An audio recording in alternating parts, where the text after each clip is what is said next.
Hi, welcome to the Whiskey Catapult, where we catapult around the world trying whiskeys from all over the world. So today, sticking with the theme as my last review, we're doing a cigar blend. But this one is actually bourbon. So we are catapulting over to Indiana for this one. So good chance this is MGP. But the brand for this one is Copper and Cask. So I've seen them quite a bit lately. I've heard good things, and I've seen a few varieties of theirs. They do some double oak, they do some single batches, or different small batches. They do some single barrels. They're technically marked as an independent bottler. And this one just caught my eye. It is batch number 8 of their cigar blend, finished in cognac, sherry, port, and armagnac casks. And it is 59.7% and aged a minimum of 7 years. Was bottled in October 2024 and distilled in Lawrenceburg, Indiana, which I believe is MGP.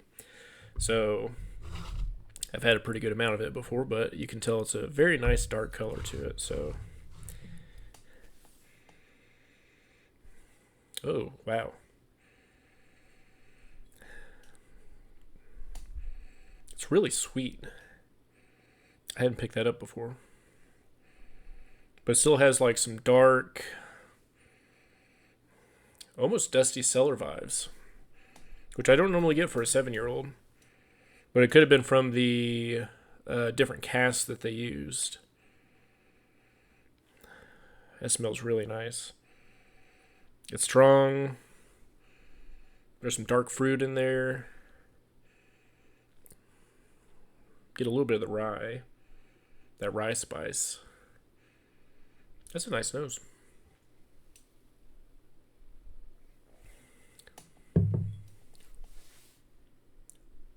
Okay. Starts with the sweetness. Pretty strong flavor in there. I get the different cask influences. There's some fruit in there. I still get some of that rye spice. Brown sugar. Classic bourbon notes. I actually get some Armagnac cask influence, which I really, really like. Oh. Good, strong finish, which, again, cigar blend. Generally what you want. These were originally put together to stand up to smoking a cigar with it. Dark fruit. Almost, not quite, but almost vanilla on the end. Almost like vanilla frosting. That's really nice. So this small batch was hand selected of low rye 21% and high rye 36% bourbon. So you can get a little bit of the rye spice on there. And I actually really like that with bourbons. I generally, for me, bourbons, like, I don't like the high corn bourbons where you can kind of get some of that dusty note that you usually get with corn. Usually closer to 51% corn, 60% corn is kind of my wheelhouse. I usually like either higher rye or higher malted barley with the blend, the mash bill. But this one's really nice. It's not too strong at 59.7%. Like, it doesn't really have any alcohol burn on it.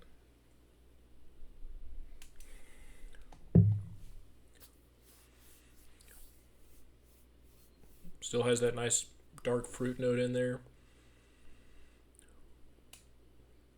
Nice sweetness, and it's a good balance of sweetness and spice.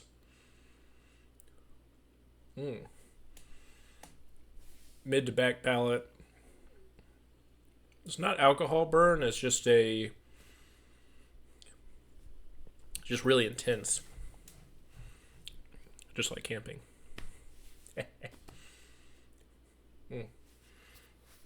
That's really good. I'm gonna add a little bit of water to this.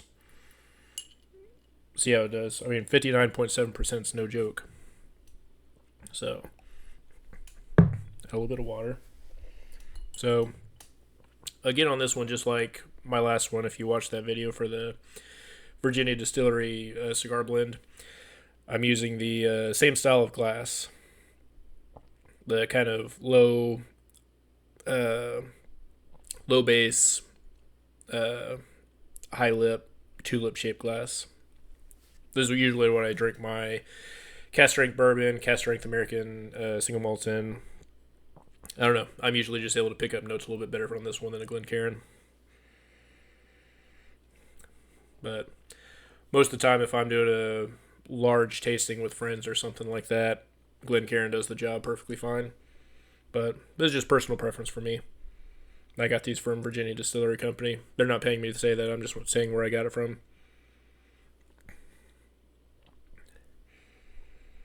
Wow. Water really toned the nose down. There's a little bit of sweetness. Brown sugar is the main thing that's coming through. Kind of lost some of the fruitiness on there.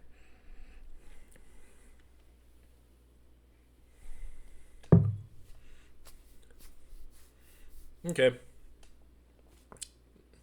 As usual, it kind of rounds out. The strong fruit note has kind of taken a dive, and I get more of the brown sugar sweetness in there. A little bit of sweet oak is coming through now, which is kind of nice.